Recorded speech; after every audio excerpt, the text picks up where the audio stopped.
अब हम बात करने लगे हैं टाइप्स ऑफ मॉलिक्यूल्स। तो असल कहानी अब शुरू होने लगी है और असल मज़ा जो है वो अब आने लगा है। तो सबसे पहले हमारे पास होगा टाइप ऑफ मॉलिक्यूल, फिर हमारे पास होंगे इलेक्ट्रॉन पेयर्स। अब इलेक्ट्रॉन पेयर्स में हमारे पास दो बातें होंगी, या तो होगा, चलो मैं इलेक्ट्रॉन पेयर थोड़ा सा इधर लिख देता हूँ।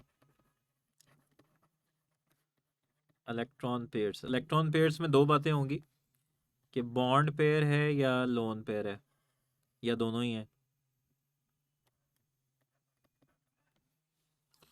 अच्छा, उसके बाद हमारे पास होगा molecular geometry, arrangement of pairs. पहले हम बात करेंगे arrangement of pairs.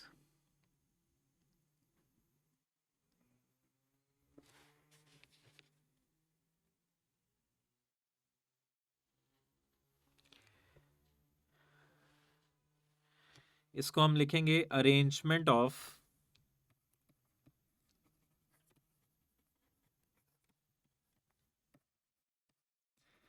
Pairs. Arrangement of pairs को हम एक और नाम भी देंगे, इसको हम ये भी कह सकते हैं इलेक्ट्रॉन पेयर ज्योमेट्री।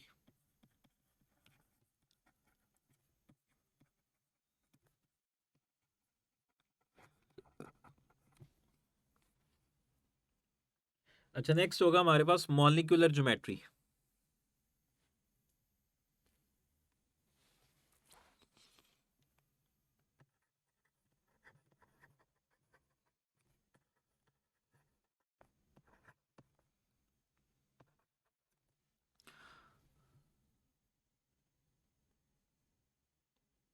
और फिर हमारे पास होंगी डिफरेंट एग्जांपल्स।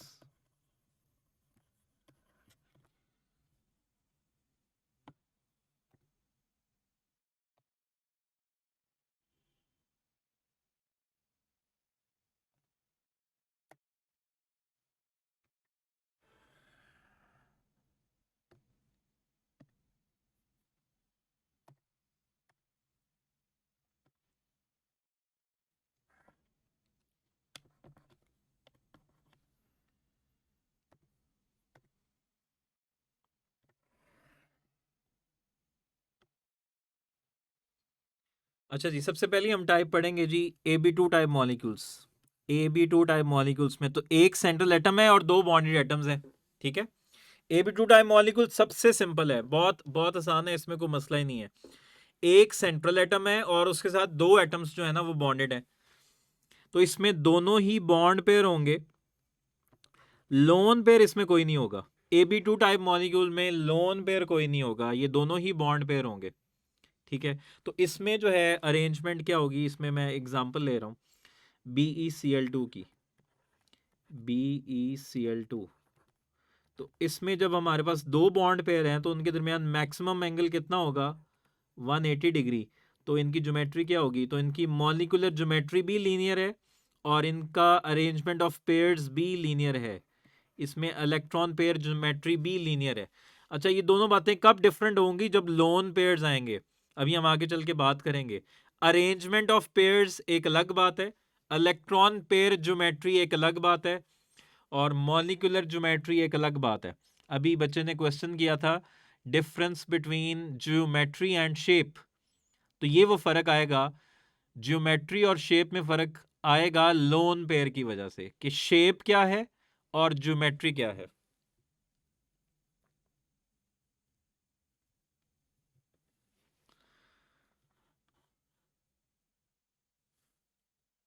तो मॉलिक्यूलर ज्योमेट्री जो है ना, एक्चुअली हम उसी को शेप कहते हैं।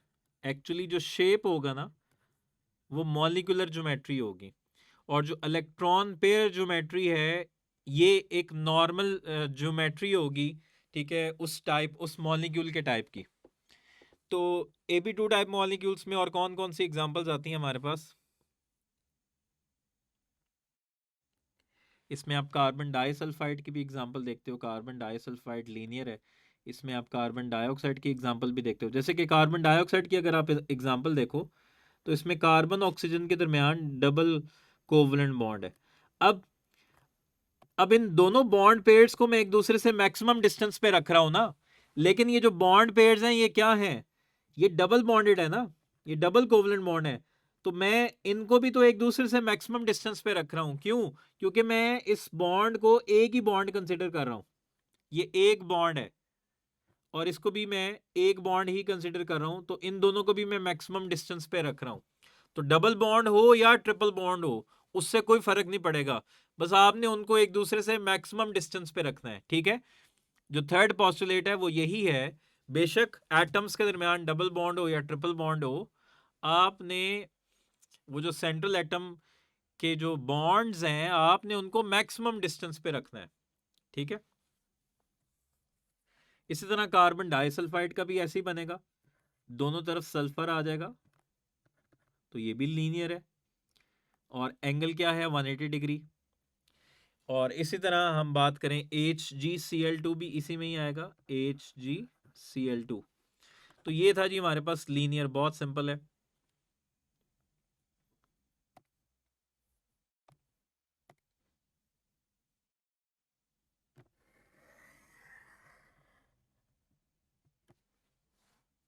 अच्छा, नेक्स्ट हमारे पास मॉलिक्यूल्स हैं जी, AB3 टाइप मॉलिक्यूल्स। अब AB3 टाइप मॉलिक्यूल्स में हमारे पास दो पॉसिबिलिटीज हैं, क्या होंगी आपके ख्याल में? AB3 टाइप मॉलिक्यूल्स में हमारे पास क्या क्या पॉसिबिलिटीज होंगी?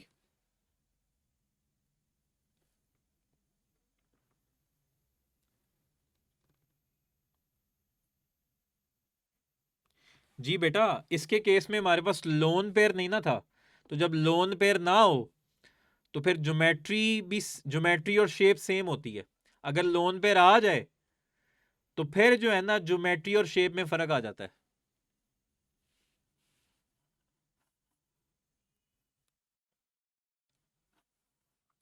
अच्छा, तो AB3 टाइप मॉलिक्यूल में एक हमारे पास बनेगा AB3। ठीक है, तो इसको हम कह देते हैं, चलो इसमें हमारे पास 3 बॉन्ड पेयर हैं और लोन पेयर कोई नहीं है, 0 है। ठीक है, और दूसरा इसमें क्या बनेगा, वो भी इसी में ही आएगा बेसिकली, उसको हम कहेंगे AB2E। दो बॉन्ड पेयर हों और एक लोन पेयर हो जाए, दो बॉन्ड पेयर हो जाए और एक लोन पेयर हो जाए, तो ये AB3 जो है इसी के अंदर आ जाएगा AB2E। AB2E भी AB3 के अंदर आएगा, इसमें दो बॉन्ड पेयर होंगे और एक लोन पेयर होगा। जी बच्चों, तो अब हम बात करेंगे AB3 टाइप मॉलिक्यूल्स की। AB3 टाइप मॉलिक्यूल्स में पहला केस है जब तीनों बॉन्ड पेयर हैं और लोन पेयर कोई नहीं है। तो इसमें हमारे पास कौन कौन सी एग्जांपल्स हैं? तो इसमें हमारे पास एग्जांपल है BH3 की, इसमें हमारे पास एग्जांपल है BF3 की, इसमें हमारे पास एग्जांपल है AlCl3 की।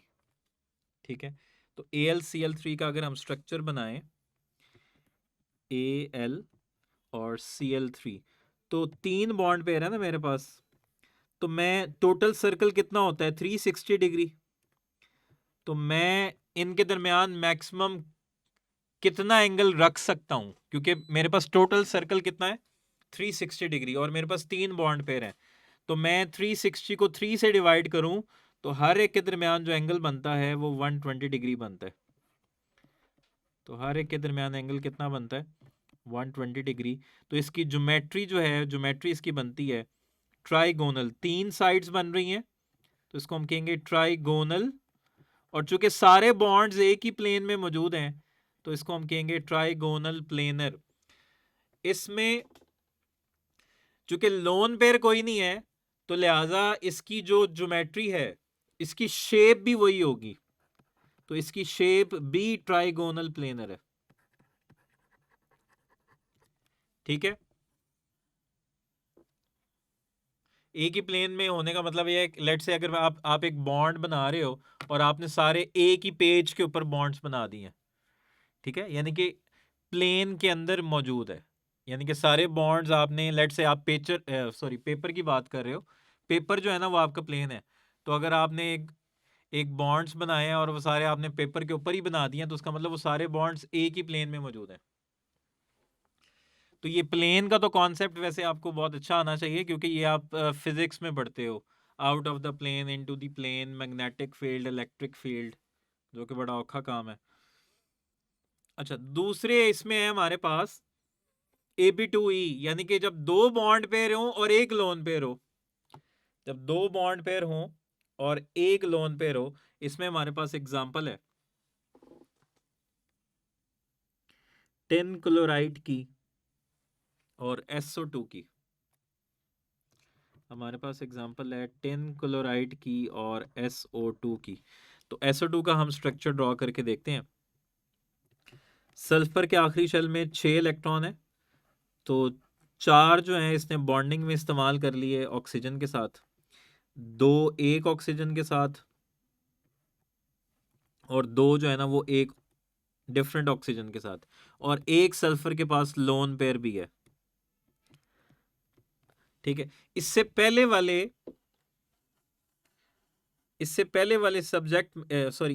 वाले जो मॉलिक्यूल है हमारे पास AlCl3, जिसमें कोई लोन पेयर नहीं था, तो इसमें सारे बॉन्ड पेयर थे, तो सारी रिपल्शंस जो हैं वो इक्वल थी।